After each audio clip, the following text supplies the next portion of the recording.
Dan kesimpulan saya tentang Muhammad Qasim, ini kesimpulan saya.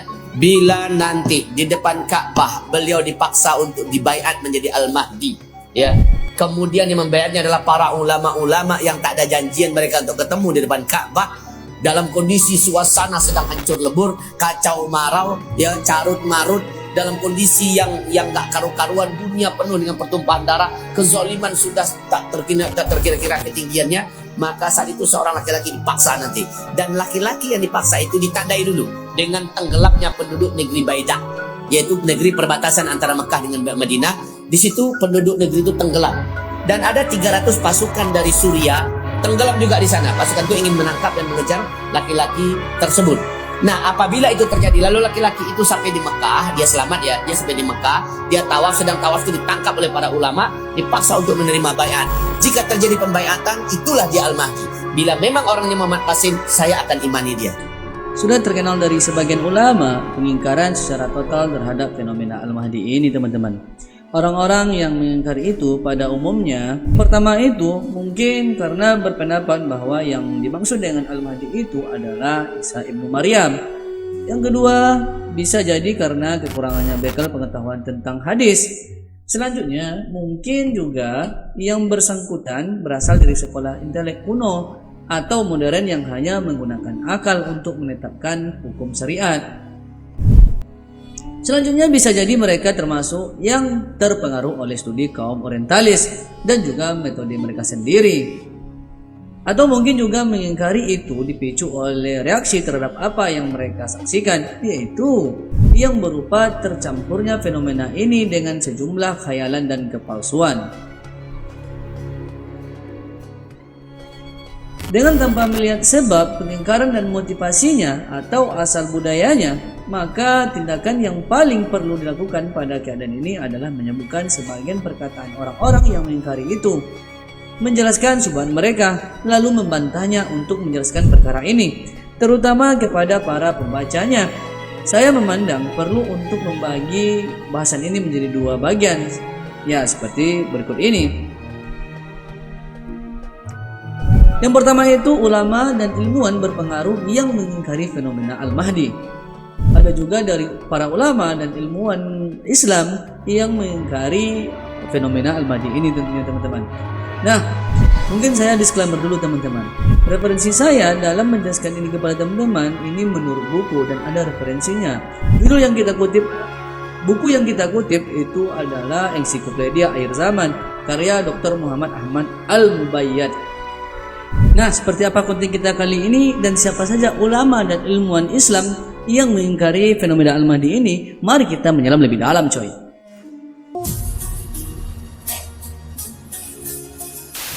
Dalam buku ini penulis menyampaikan bahwasanya dari tokoh-tokoh ini apa yang telah diriwayatkan dari Mujahid, Al-Hasan Al-Basri, Ibnu Khaldun dan Muhammad Ridha tentang pengingkaran mereka terhadap fenomena Al-Mahdi. Diriwayatkan dari Mujahid dan Al-Hasan Al-Basri bahwa keduanya berpendapat bahwa Al-Mahdi adalah Isa bin Maryam. Riwayat yang disampaikan dari keduanya itu hanya berpendapat dari jalur yang dhaif sehingga tak bisa diterima.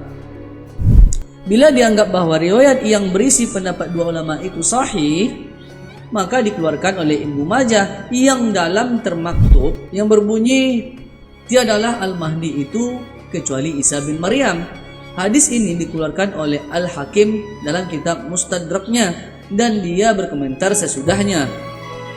Dia mengatakan bahwasanya saya menyebutkan hadis ini hanyalah sebagai bentuk keheranan, bukan bertujuan untuk berhujah dengannya. Atsar ini didhaifkan oleh Baihaqi. Az-Zahabi berkata tentangnya pada kitab Mizan Al-I'tidal, atsar ini mungkar. Asy-Sya'ani bertutur atsar ini palsu, maudhu. Ulama lain yang mendhaifkan atsar ini ialah Al-Bari dan Al-Qurtubi. Bila kita anggap atsar ini sahih, maka tidak ada di dalamnya secuil kalimat pun yang menafikan kemunculan Al-Mahdi, yaitu dari kalangan keturunan Nabi SAW. Karena banyaknya atsar dan hadis diriwayatkan tentang sifat Al-Mahdi, namanya dan nama bapaknya sudah jelas dan terang bahwa Al-Mahdi itu bukan Nabi Isa. Ini atsar ini Isi atsar ini meneguhkan bahwa tiada satupun Mahdi yang sempurna serta terlindungi dirinya dari dosanya atau maksum kecuali Isa bin Maryam. Maksudnya Isa alaihissalam itu Al-Mahdi yang paling agung setelah wafatnya Rasulullah SAW, sehingga benar dia dikatakan tiada Mahdi secara hakiki selain Isa bin Maryam, walaupun ada Mahdi selainnya. Ibnu Katsir berkata, hadis ini dalam pandangan orang yang pendek akalnya bertentangan dengan hadis-hadis yang diriwayatkan yang menetapkan bahwa Al-Mahdi itu bukanlah Isa bin Maryam. Dengan merenungkan, ternyata hadis-hadis ini tersebut tidak saling menafikan. Bahkan yang dimaksud dengan itu adalah Al-Mahdi yang sebenar-benarnya Mahdi adalah Isa bin Maryam, dan itu tidak menafikan bahwa ada selainnya yang merupakan Mahdi juga. Jika demikian, suatu kesimpulan dari subhat ini diriwayatkan pendapat dari Mujahid Al-Hasan Al-Bashri adalah dengan jalur yang dhaif yang menguatkan kemungkinan bahwa apa yang disandarkan kepada keduanya itu dusta. Bila dianggap riwayat ini keduanya ini sahih, maka itu hanyalah hasil ijtihad yang bersandar pada hadis yang dhaif. Sanadnya padahal dalilnya yang ditunjukkan mengandung kemungkinan lain. Nah, kita masuk ke Ibnu Khaldun, teman-teman. Ahli sejarah terkenal yaitu Ibnu Khaldun dianggap termasuk kalangan yang mengingkari fenomena Al-Mahdi. Dia berpedoman dalam pengingkarannya tersebut dengan metode kritis yang berlaku di kalangan ulama ahli hadis, yaitu ketika dia memaparkan hadis-hadis tentang Al-Mahdi dan mengatakan bahwa sanad-sanadnya rusak, hingga pada akhirnya sampailah dia kepada kesimpulan bahwa hadis-hadis itu sangat tidak layak untuk menetapkan kebenaran. Pendapatnya tersebut membuat dirinya terbantu ketika menyatakan komentarnya yang disampaikan sesudah mendiskusikan hadis-hadis itu. Ia berkata, inilah keseluruhan hadis yang diriwayatkan oleh para imam ahli hadis tentang keadaan Al-Mahdi dan kemunculnya pada akhir zaman. Ini sebagaimana yang Anda lihat, ini bebas dari kritikan kecuali sedikit, bahkan lebih sedikit daripadanya. Inilah pendapat Ibnu Khaldun secara garis besar. Jelas terbukti dari pendapat itu bahwa dirinya tidak yakin 100% terhadap kedustaan fenomena Al-Mahdi ini. Maksimal pendapatnya hanyalah dia meragukan hal itu dengan tetap memperhatikan bahwa Ibnu Khaldun terkenal banyak menukilkan pendapat ulama dalam setiap pendapatnya. Subhat Ibnu Khaldun dan bantahan terhadap Imam Mahdi tersebut, teman-teman. Kita amati dari perkataan Ibnu Khaldun tersebut bahwa yang menjadikan dirinya ragu-ragu adalah keadaan hadis-hadis tentang Al-Mahdi yang pada umumnya berderajat dhaif atau tidak bebas dari komentar terhadap salah seorang dari perawinya. Lantas dia bersandar kepada pendapatnya bahwa para perawi yang meriwayatkan hadis Al-Mahdi itu pada umumnya dicela oleh ulama majruh. Sedang kaidah dalam usul al-hadis adalah celaan itu lebih didahulukan daripada pujaan. Al-jarhu muqaddamu a'la at-ta'dil. Bantahan terhadap subhat Ibnu Khaldun. Kita dapat mencermati dari perkataan Ibnu Khaldun ini bahwa dalam pandangan hadis-hadis tentang Mahdi tidak selamat dari cacat kecuali sedikit. Sedikit hadis yang sahih menurutnya itu sudah cukup untuk menetapkan kebenaran fenomena ini. Tiada jalan untuk mengingkarinya. Adapun hadis-hadis yang menurutnya tidak sahih itu faktanya telah disahihkan oleh para ulama yang memiliki pengetahuan dan periwayatan di bidang ilmu hadis. Ibnu Khaldun dianggap sebagai salah seorang ahli sejarah. Akan tetapi dia itu termasuk orang yang sedikit pengetahuannya dan periwayatan dalam ilmu hadis. Oleh karena itu, komentarnya di dalam perkara yang berkaitan dengan hadis Nabi Rasulullah SAW itu bukanlah hujah. Akan tetapi, yang layak dijadikan hujah adalah perkataan para ahli di bidang ini dari kalangan ulama ahli hadis. Misalnya Abu Daud, At-Tirmizi, Al-Hakim, Al-Haytsami, Ibnu Hajar Asqalani, Ibnu Hibban, Ibnu Tamiyah, Ibnu Qayyim, Ibnu Katsir, Al-Qurtubi, As-Suyuti, As-Sakawi, Ahmad Syakir, dan lain-lainnya dari kalangan ulama terkemuka dalam bidang ilmu hadis ini, teman-teman. Mereka semuanya membenarkan fenomena ini. Lebih dari itu, saya tidak mendapatkan sepanjang kajian saya seorang pun yang dari kalangan ulama hadis terkemuka yang mengingkari fenomena Al-Mahdi. Yang ketiga itu penyandaran Ibnu Khaldun ini kepada kaidah al-jarhu muqaddamu al-ta'dil. Celaan itu lebih didahulukan daripada pujian tanpa disertai aturan itu tidaklah benar. Lebih dari itu, Ibnu Khaldun telah melakukan kesalahan dalam menerapkan kaidah ini atau salah dalam memahami maksud ulama hadis dari kaidah ini. Perkataan ahli hadis itu tidak dapat diterapkan secara umum dan tidak semua celaan terhadap seorang rawi itu diterima dan dianggap benar. Ada perkataan lain yang membatasi, yakni celaan itu haruslah diterangkan mufassar dan jelas sehingga mudah bagi peneliti untuk mengkajinya apakah ini jar hakiki atau bukan. Andai kata kaidah celaan itu lebih didahulukan daripada pujian diterapkan tadi secara mutlak, maka dapat dipastikan akan menguburkan banyak hadis sahih. Ahmad Syakir berkomentar tentang Ibnu Khaldun ini, teman-teman. Dia tidak memahami dengan baik pernyataan ulama ahli hadis tentang al-jarhu muqaddamun ala ta'dil, yaitu celaan lebih didahulukan daripada pujian. Andai kata dia mau menelaah pernyataan mereka dan memahami, niscaya dia tidak akan mengatakan apa yang dia katakan itu sedikit pun. Al-A'bad bertutur dalam bantahannya terhadap Ibnu Khaldun bahwasanya andai kata terjadi keraguan tentang urusan Al-Mahdi ini dari seseorang yang memiliki ilmu yang mumpuni dalam bidang hadis, niscaya itu tetap akan dianggap sebagai ketergelincirannya. Lantas bagaimana kita berasal dari kalangan orang-orang yang menyampaikan berita yang bukan termasuk orang yang ahli di bidang hadis?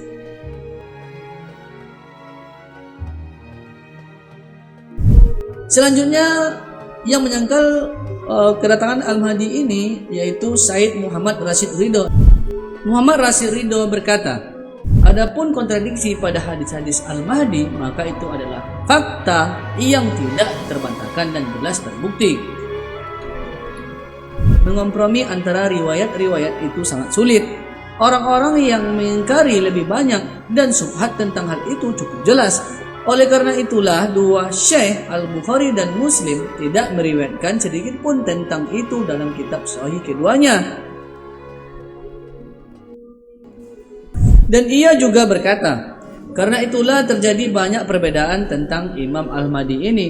Nasabnya, sifat-sifatnya, amalannya, Ka'ab al-Ahbar, dan pengalaman yang luas dalam menghiasi kabar-kabar itu dengan kebohongan. Dari perkataan yang baru saja diutarakan itu, jelaslah bahwa Rashid Ridho meragukan fenomena Al-Mahdi karena beberapa sebab berikut ini. Hadis-hadis yang bertutur tentang Al-Mahdi itu mengandung banyak bertentangan yang krusial, yang sulit dikompromikan satu dengan yang lainnya. Yang kedua itu banyaknya orang yang mengingkari dan meragukan fenomena itu. Selanjutnya, syubhat palsu dan kebohongan yang sengaja dihiaskan pada fenomena ini sangat kentara dan dia terang-terangan mengatakan bahwa kebohongan itu dibuat oleh Ka'ab al-Ahbar. Yang terakhir, fakta bahwa dua Syekh Al-Bukhari dan Muslim tidak meriwayatkan satupun hadis tentang Al-Mahdi dalam kedua kitab sahih mereka itu. Yang notabene-nya bukti yang kuat bahwa tiada hadis sahih tentang fenomena itu.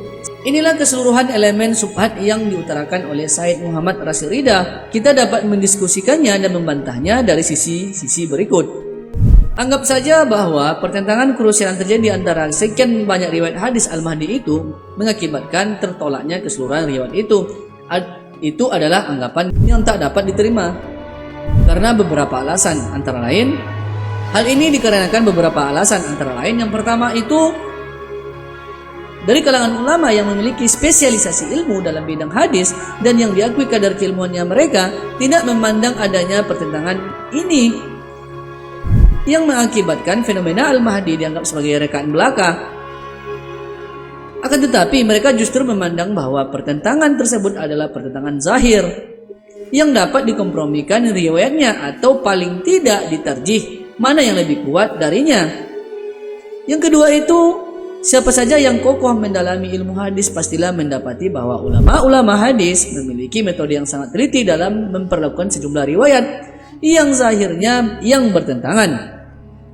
Yaitu apabila riwayat yang zahir bertentangan dalam salah satu dari sekian banyak sisinya itu masih mungkin untuk dikompromikan, maka mereka pun akan mengkompromikan dan menyatukan di antaranya.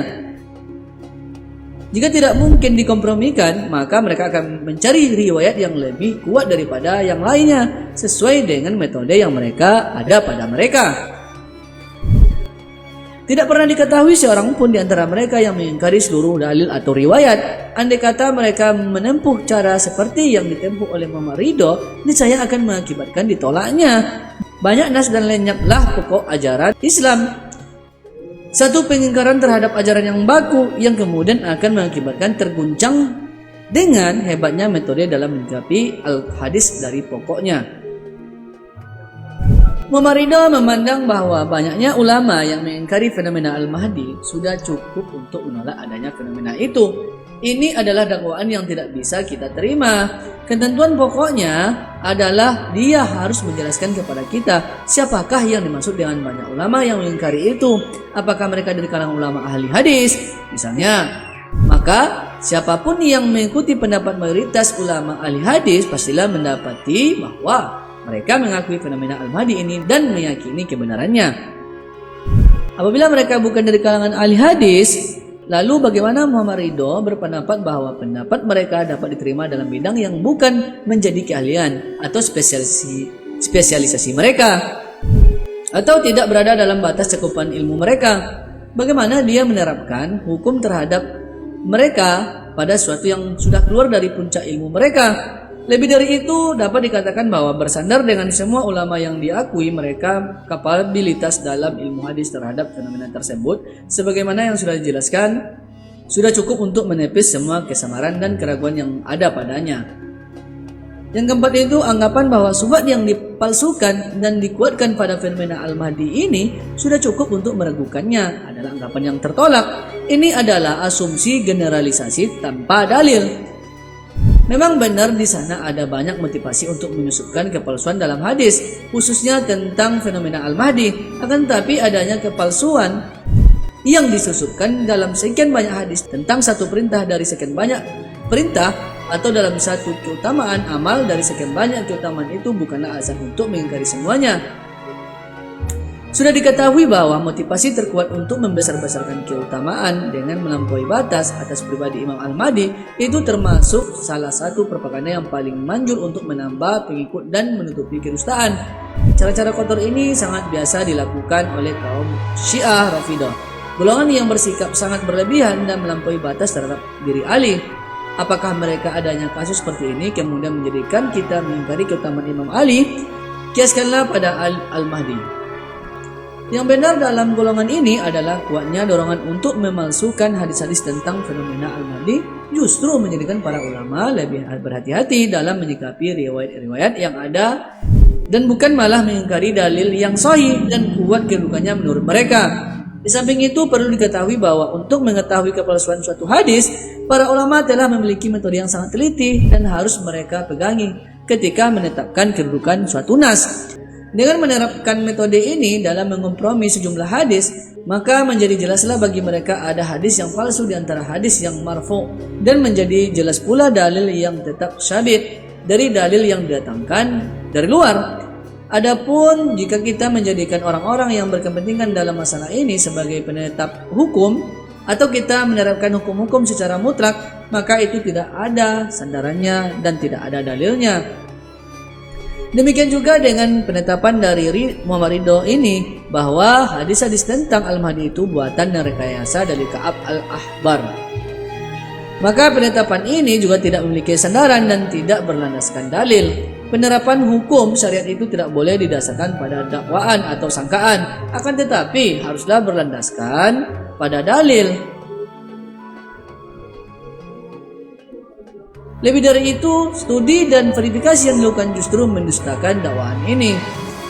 Dr. Bustawi berkomentar pada kajiannya terhadap hadis-hadis yang bernilai tinggi. Semua hadis dan atsari yang sahih menurut saya tiada satupun yang diriwayatkan dari Ka'ab Al-Ahbar, dan tidak satupun diriwayatkan dari jalurnya. Begitu pula celaan jar terhadap Ka'ab Al-Ahbar serta tuduhan terhadapnya bahwa dia telah membuat-buat hadis itu tidak berdasar dan mengusik nurani keimanan kita ketika mendengarnya. Yang benar adalah Ka'ab merupakan orang yang terpercaya baik dalam din maupun dalam keadilannya. Ibnu Abbas dan Abu Hurairah telah meriwayatkan hadis darinya, padahal keduanya itu sudah terkenal keilmuan derajatnya. Menurut Ka'ab, telah berdusta berarti menuduh dua orang sahabat mulia ini juga telah berdusta. Bagaimana mungkin keduanya mengambil ilmu dari orang yang mereka reka hadis atau dari tukang dusta?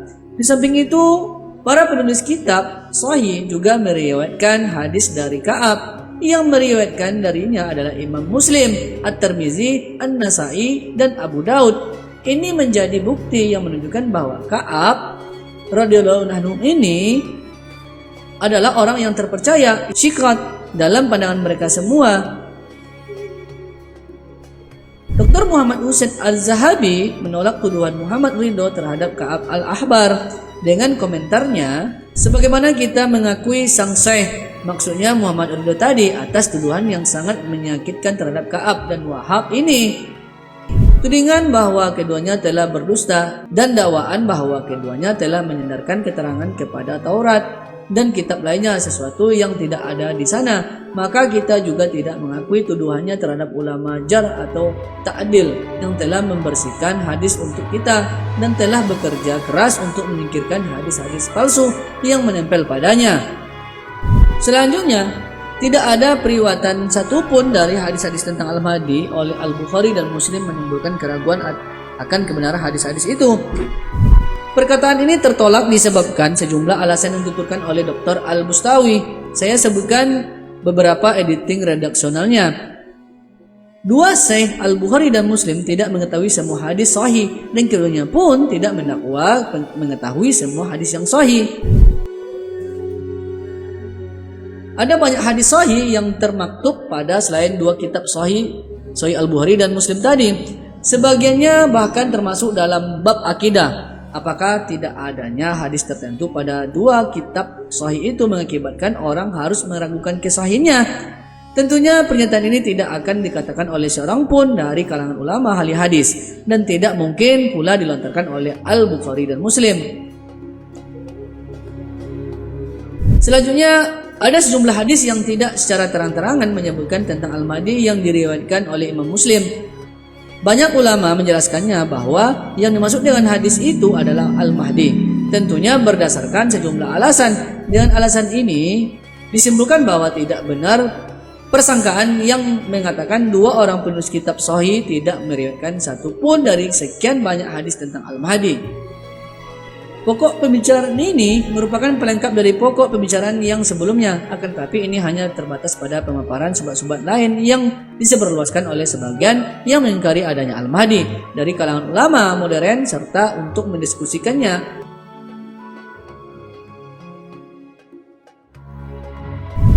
Salah satu prinsip pokok dari kalangan Ahlus Sunnah wal Jamaah adalah kepastian munculnya seorang pria dari keturunan Nabi Muhammad SAW pada akhir zaman yang menebarkan kesejahteraan dengan tangannya. Menerima perkataan ini ataupun menafikan haruslah bersumber pada dalil-dalil, sedangkan dalil-dalil yang ada menunjukkan bahwa perkara ini adalah kebenaran. Bahkan asal-usul pemikirannya sampai pada tingkat mutawatir diriwayatkan oleh banyak ahli hadis melalui banyak jalan periwayatannya sehingga menjadikannya menduduki tingkatan pasti. Ketika kami berkata bahwa fenomena Al-Mahdi sampai pada tingkatan mutawatir, maka yang saya maksudkan adalah asal pemikirannya, yakni keluarnya seorang lelaki dari kalangan Ahlul Bait Nabi Muhammad SAW pada akhir zaman yang mengadakan perbaikan keadaan umat ini dengan tangannya. Adapun ulama yang mengambil pelajaran dari hadis-hadis Al-Mahdi atau mengisyaratkan kesahihan sebagiannya atau mentahkiknya atau menyatakan kesahihannya atau membuat satu kitab tersendiri atau bab khusus tentang hal ini adalah Al-Haytsami pada kitab Majma' Az-Zawaid, As-Suyuti pada kitab Al-Jami'ah Asy-Syakh atau pada kitab Al-Urf Al-Wardi, Ibnu Hajar Al-Asqalani, As-Sakauni, Ibnu Taimiyah, Ibnu Katsir, Al-Qurtubi, Al-Baihaqi, Al-Qadi Iyad, Al-Munziri, Al-Bashari, Al-Bushairi, Ibnu Qayyim Al-Jauziyah, As-Sakhawi, Az-Zahabi dan kitab Al-Muntaqa, Ibnu Munadi Az-Zurqani, Al-Mizi, Al-Muttaqi, Al-Hindi, Al-Barzanji, Ibnu Hibban, Ibnu Atsir, As-Saddiq, Al-Munawi, Ahmad Syakir, Al-Albani, Ibnu Bas, Al-Amin, Al-Syakiti dan lain-lain sebagainya. Sejumlah besar di kalangan ulama hadis ini memaparkan petunjuk yang jelas bahwa para hadis kitab hadis membenarkan fenomena Al-Mahdi dan mereka tidak melihatnya sebagai keyakinan luar yang merasuk ke dalam Islam sebagaimana yang diklaim oleh sebagian yang lain. Lebih dari itu, sudah terbentuk sekumpulan besar atau kelompok yang mayoritas dari ulama yang meriwayatkan atau menyebutkan hadis-hadis tentang Al-Mahdi, sehingga bisa menjadi dalil yang jelas dan tidak mengandung keraguan sedikitpun bahwa kemunculan Al-Mahdi adalah sebuah kebenaran yang pasti terjadi.